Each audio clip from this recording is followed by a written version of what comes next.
Lecture 8: Lesser Occult or Psychic Forces and Their Dangers. At this period of our history, most people make the word occultism synonymous with psychism. In reality, there is a vast difference between the two. The meaning of the former word you have heretofore seen, and now it remains for us to examine one of its subdivisions, which is psychism. It is very essential that we should know something about the psychic realm, if for no other reason than that we may be able to avoid it. It is rather a dark side of nature. Nevertheless, it seems desirable that you should know the truth, though it may offend and even frighten some of you. The necessity for this lecture is due first to the fact that people who take up this line of study are for this very reason in a position where they must contact very closely the psychic realm, and second, that humanity as a whole, in its evolutionary career, is now beginning to approach the psychic plane. The psychically advanced members of the human race have contacted it already, much to the detriment of some of them, and for these reasons, it is the imperative duty of someone who knows the facts of nature to reveal them, even though the revelation should excite the incredulity and scorn of the ignorant, and possibly the enmity of those who in their researches have contacted the psychic side and have fallen under its deceptive influence. Those of you who are familiar with Bulwer's writings know that there is a vein of mysticism running through them. The Coming Race, for example, depicts the sixth race that is now being born in America, and his other mystic novels such as The Strange Story, Haunted House, and the great occult novel Zanoni all reveal much to those who are interested in occultism. The novel Zanoni is really the story of one half of a soul trying to find its other half, and it portrays the dangers of different kinds that beset the student on his evolutionary journey. Zanoni finds the woman, the other half of his soul, but she's engaged to marry a person who is anxious to study occultism. Zanoni seeks an old occultist who agrees to accept the young man as a student, providing he gives up his lady love to Zanoni. The youth has pursued his studies, but a short time he comes in contact with the dwellers upon the threshold, which in the novel are depicted as being tremendous forces and entities that were turned loose upon the defenseless boy. We read in how all the sediment of his nature was brought out, how he was tempted, and how he yielded to temptation, and at last went to moral destruction. These dwellers on the threshold are what we all have to face when we contact the psychic realm, and not only do the students of occultism have to meet them, but the whole human race, as it develops, must come in contact with this realm. So let us see who and what these dwellers on the threshold are. Many of them are detached, objective minds. We have seen in another lecture how the objective and subjective minds were united and became men. We also saw that a battle has to be waged between these two minds when the subjective awakens and undertakes the control of its affairs. In the course of time, the fight between these two minds of man becomes so tremendous that there sometimes becomes a cleavage between the two, and the subjective conquers its lower mind, making of it a tractable vehicle. But sometimes the objective mind is stronger than the subjective and refuses to be governed. Then it is that a separation comes, and the objective mind, strong in its victory, becomes detached from its subjective. The subjective, being unwilling to remain under the dominion of its objective mind, leaves it to its ultimate destruction and goes back into the infinite, to rest until another cosmic day shall come, when it can start forth with a new objective mind. This rebellious objective mind is so strong that it may continue to occupy its physical body for several years after the separation, and goes through the remainder of that life the semblance of a human being, but devoid of moral character. When it excarnates and its body is destroyed, it may or may not be strong enough to reincarnate. If it does, then it will be of an intellectual animal nature, with no conception of morality or spirituality. In case it is not strong enough to reincarnate, it becomes a dweller upon the threshold, an individualized consciousness upon the subjective side of life, invisible to the physical eyes of men, but active in its destructive desires and purposes. It becomes one of the many unpleasant forces or entities which we have to come in contact with when we reach the psychic realm. In your study of mankind, you will find many of these objective minds without their subjective or higher principle, and this is especially true among the older races and sub-races. We find them here in our own country, but not in such large numbers as in China, Japan, and Egypt. These are the persons whom we are pleased to designate as degenerates and perverts, also many of our most hardened criminals. Such entities seem to be maliciously wicked and persistently destroy and pull down everyone with whom they associate. These are they who excarnate and go to the first plane of the subjective world and become the dwellers upon the threshold. But there are other denizens of that plane. Every soul that excarnates, if it is not able to pass into the planes beyond, by reason of its undevelopment and strong animal nature, must remain there and become a dweller on the threshold also. Then there is the third class of dwellers, called elementals. These centers of consciousness and force have not developed to the point where incarnation is possible for them. They are the fairies, goblins, brownies, and undines. These entities are not fanciful creatures of the imagination, as many persons suppose, for they do exist in elemental form. But when they have been seen and described by persons whose psychic sense made them conscious of them, they were realities. Men cannot imagine that which does not exist, for no one can make a picture of the non-existent. Elementals are created by the thoughts of men. As man develops, he thinks more and more forcefully, and as he thinks, he creates little centers of consciousness within divine mind. These centers of consciousness assume different forms according to the quality of the thoughts which created them. The elemental grows very much in the same manner that the embryo grows while living off its mother. These centers, which man creates, draw strength and vitality from him, and remain within the photosphere of their creator. But since whatever is created upon the mental plane must in course of time objectivize, or embody itself in a physical form, sometimes these elementals must take on material bodies of some kind. There are the so-called good and bad elements, and when they become embodied in animal or insect form, that form will be assumed, which corresponds to the nature of the consciousness seeking embodiment.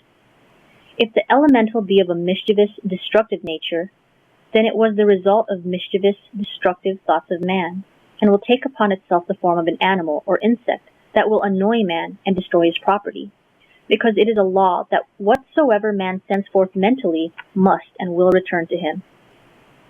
Then there is still another kind of thought creations of men, which become embodied soon after they are born. These are the licentious, obscene thoughts of both sexes, that become the creeping, crawling bugs and vermin which infest untidy homes, second and third class hotels, and public houses. Then there are the biting, stinging thoughts which embody themselves as flies, wasps, bees, and mosquitoes, and the poisonous thoughts which become spiders and reptiles. These miserable creatures born of man's lower mind cannot use the atoms of higher rate of vibration for their bodies, but must use those atoms which they vibrate harmoniously with.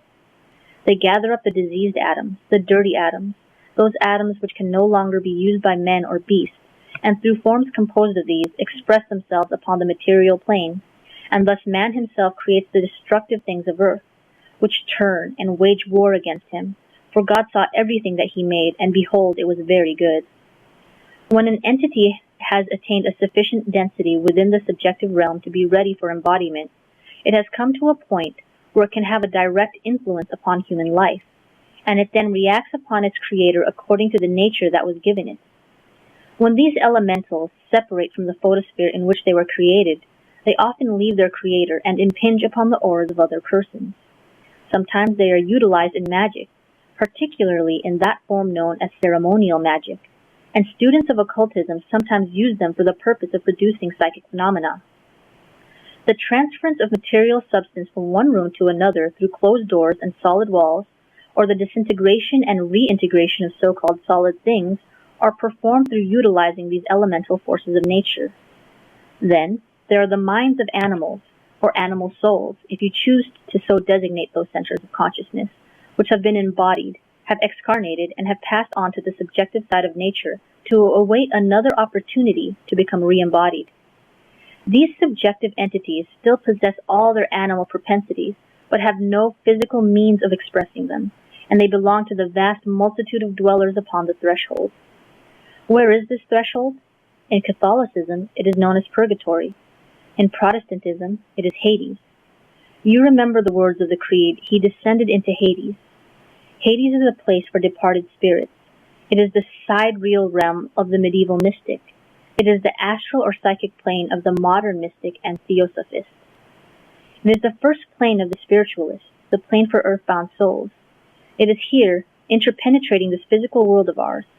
We have seen in another lecture that this earth is surrounded by 5 belts or zones, which extend out into space according to their color and vibration. This threshold is the first of the subjective planes, and is called the threshold because it is the crossing over point from objective life into the subjective life, and is the doorway through which egos re-enter earth life. All souls must pass through it, but the higher developed ones stay there but a very short time, and never a moment after they are liberated from their physical bodies. This is one of the reasons why occultists advocate cremation of the physical body, because by this process, the man in a few moments is free to go to the plane where he belongs instead of being chained to his body on the threshold for weeks, months, or years, as the case may be. Souls are magnetically bound to their bodies, and until the silver cord is loosened, they cannot be free. Catholics say masses for the souls of the dead that these souls may be released from the threshold or purgatory.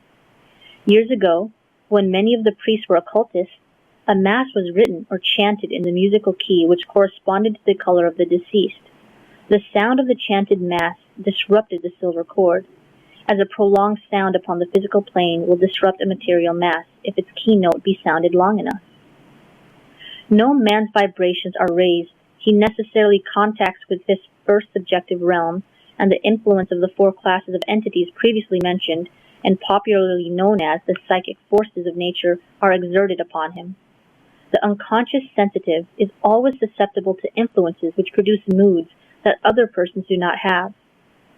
At times he feels great depression, fears impending calamities, and is influenced in various ways by the denizens of the next plane. And when an excarnated objective mind who has lost its higher mind finds a sensitive person whom it can control in mind and body, it immediately commences to manage his affairs. It enjoys by proxy, as it were, the intoxicating liquors that it forces its victim to drink. It gratifies its lust by controlling its victim and compelling him to sin. It revenges itself through its ignorant victim, upon persons whom it hates. Fearful crimes are many times committed by persons who are almost or quite unconscious of what they are doing, and who waken to consciousness inside prison walls to be told of their terrible deeds. In cases of emotional insanity, where a man temporarily loses self-control and murders another, could the matter be investigated from the psychic side of life, it would be seen that the murderer was often but an unconscious victim of a disembodied fiend who desired to commit the murder and used the unfortunate sensitive as an instrument. The denizens of the next plane, and especially the excarnated minds of depraved men and women and detached objective minds, utilize mankind for the purpose of vicarious enjoyment. A drunkard does not lose his love for liquor when he leaves his physical body. There is nothing in the process of the change called death which changes character. In the place the tree falleth, there it shall be. It is natural that a drunkard should wish to enjoy what he considers the pleasure of drinking, and so he selects a subject that he can influence. This sensitive, whose will is not strong enough to resist the strange influence which is thrown upon him, yields to the temptation and is overpowered. He indulges what he believes to be his own appetite for rum, and the more he drinks, the more he wants. When he is overcome with the fumes of liquor, he is crowded out of his body by the controlling entity, who takes possession of it and enjoys a vicarious drink at the expense of his sensitive victim. A love for gambling, intense sex desire, civic wrongs, and all kinds of crime are often traceable for their cause to what many persons call at this time spirit control. When we read of a horrible murder or crime being committed by some man who declares God spoke and told him to do it, you may know the cause was just behind the scenes, and the crime was instigated by a dweller on the threshold. There are semi-conscious sensitives who are influenced by the denizens of the next plane. By semi-conscious sensitives, I mean persons who have reached a point in their development where they are conscious of the existence of a psychic plane, but do not know the nature of it. They are conscious of psychic forces, but do not know the nature of those forces. Most persons, when they reach this point in their development, begin to investigate psychic phenomena immediately. A student of occultism who is a conscious sensitive is required to develop upon the mental plane before he is permitted to study the psychic realm. He must first attain the proper poise and development by learning to think clearly. Then he is taught how to use cosmic forces and to surround himself with protecting currents before he is taught how to function upon the psychic plane. After this has been accomplished, he can look down upon the psychic realm and can penetrate into it without fear of attracting to himself unpleasant companions or getting into unfortunate or compromising situations. It is impossible for ignorant or semi-ignorant persons to investigate the psychic realm without being more or less influenced by it, and perhaps it will be well for us to examine the various classes of investigators and see something of the dangers to which they are subjected. I think we may safely group the investigators of spiritualistic phenomena or spiritualism in the first class, and this class should also include the members of the Society for Psychical Research and kindred organizations, because these are nothing more nor less than investigators of spiritualism under the guise of science. Spiritualism is necromancy revamped, and is a practice that has been inveighed against by those who knew the dangers attending it, and by those who wrote the sacred books, since mankind came upon this earth. Its 6 chief aspects are automatic writing, inspirational speaking, trance mediumship, independent slate writing, and materializing mediumship. In all of these, passivity is the sine qua non of success, because mediumship is the end in view, and passivity is the means by which it is to be attained. And after mediumship is attained, what does it mean? Simply that this person has become an instrument through whom these excarnated, unattached, objective minds and other denizens of the psychic plane may speak or write or perform like clowns in a circus. And what good comes from it? These entities, many of them, have become detached from their own higher principle and must live on someone in order that their existence may be prolonged. Because without its subjective, the objective mind slowly deteriorates and after a time fades out. These ignorant or malicious lower minds personate our departed friends and glibly give us instructions about our domestic and business matters. They advise us when and where to buy and sell stocks. They give us long lectures on religion and advise us about the training of our children. Think of such a creature as Jack the Ripper giving us a lecture on morality. Sometimes these angel guides, for so they insist upon being called, aspire to fame and pose as Lincoln, Shakespeare, or Napoleon, forgetting that at that moment, at a dozen places in different cities in the world, alleged Lincolns, Shakespeares, and Napoleons are doing the same thing. They urge us to become mediums and organize developing circles in order that they may teach us political reform or all about the eternal progression of the soul. And all the time we are studying under them and are worshipping at their seances, they are absorbing our magnetism and are ruining mentally, morally, physically, and often financially those persons who become their mediums. For mediumship soon becomes either possession or obsession, and both these conditions lead to insanity. In discussing this question hereafter, the term obsession will be used to designate all classes of cases where a human body is wholly or in part controlled by a disembodied entity. Most of the insanity of the present day is due to obsession, and insanity increases as humanity becomes more sensitive to the influence of these dwellers upon the threshold. There are cases of hallucination when an insane person believes he has exchanged his personality for that of another, or who fancies he is a distinguished personage and insists upon being treated with great homage. Epilepsy is nearly always attributable to obsession, and the best treatment for all these cases is mental treatment. Making the patient positive will restore self-control and health, where medicine and confinement will utterly fail. An investigator of the psychic plane, or the first class, must either become a medium himself or use a medium for the purpose of studying that plane. In either case, he is subjected to imposition relative to the cause of the phenomena obtained. It is a well-known fact that a large percentage of the communications received from so-called spirits are untrue, or are of a nature one would not expect from the inhabitants of that plane. Mediumship usually leads eventually to insanity or to the premature death of the medium. Even when there seems to be a controlling entity of a comparatively higher order than is usually found on that plane, there is necessarily a constant diminution of the medium's forces, and as the vital forces of the medium diminishes, he becomes unreliable, and frequently has to resort to fraud and pretense in order to continue his exhibitions. Everyone who knows anything about this subject cannot deny that there are sometimes genuine phenomena, but more often they are stimulated. But one result can come from such fraudulent practices, and that is degeneracy of the moral character of the medium and of all who associate with him in his dishonorable business.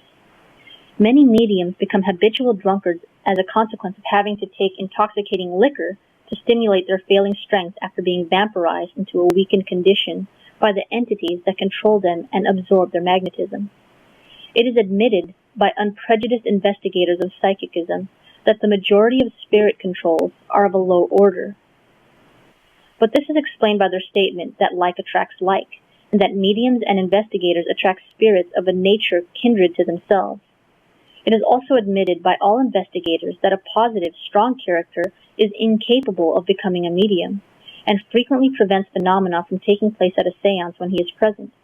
Taking these two statements into consideration, it is logical to conclude that there are no positive, strong characters who attempt to control men, as the occultists who have a knowledge of the subjective planes of being have always maintained. And after all, what has been gained from all the phenomena from any one of the five sources mentioned?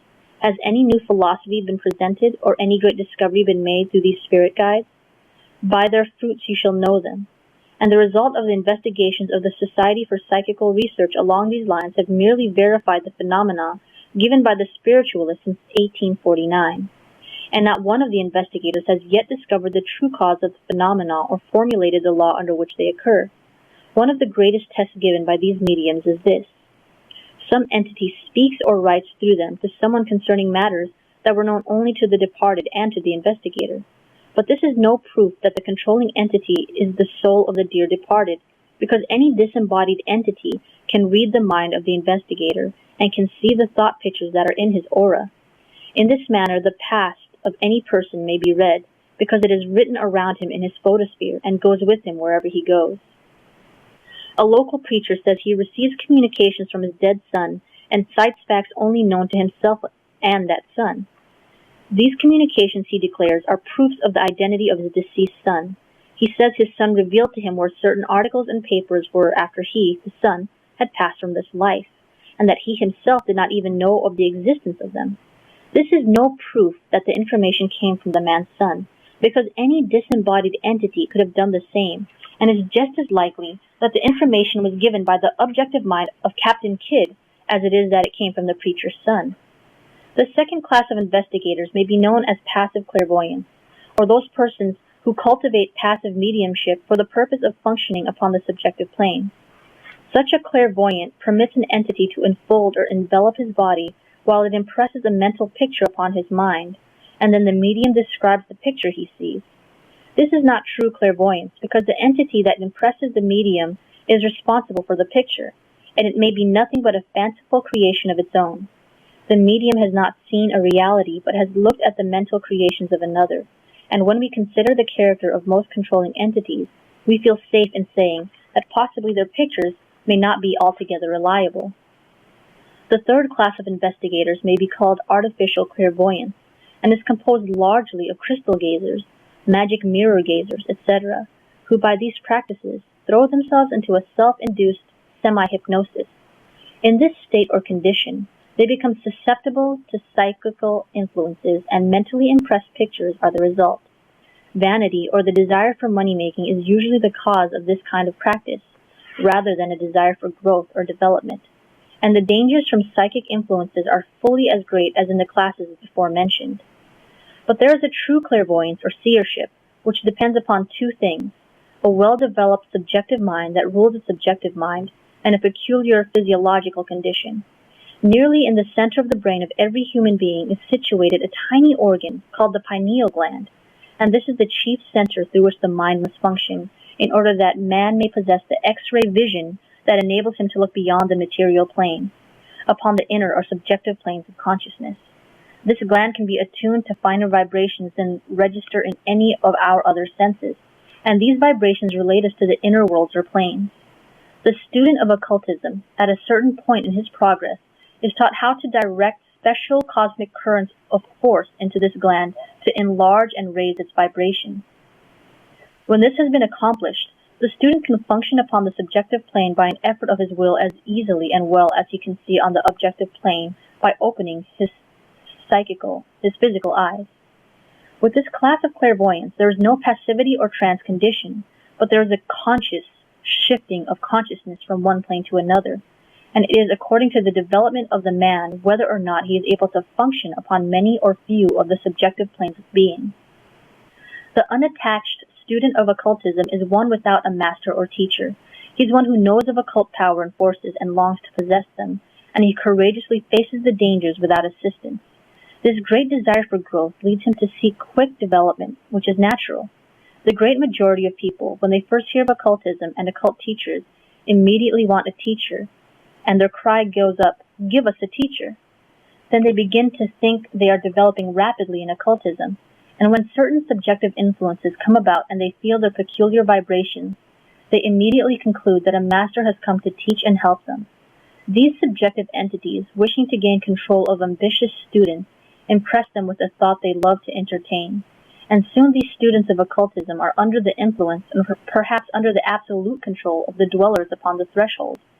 Let me tell you now, and let it always remain with you, that no teacher of occultism will ever try to control you in mind or body. You are divine because you are a part of deity, and therefore your body and your life are yours.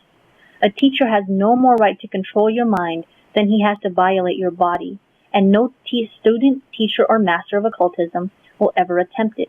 So when you feel peculiar influences around you, or if you hear voices saying, "We have come to help you, you are progressing rapidly," you may know it is the dwellers of the threshold who are talking to you. All students of occultism, whether attached or unattached, are helped by the great ones, but only when they are earnestly trying to help themselves. They are never touched or coerced or worked upon subjectively. If you are trying to work out a problem, you may suddenly receive an idea which will make everything plain to you. If you are ill, you may suddenly receive a suggestion to go somewhere or do something which will help you to recover your health.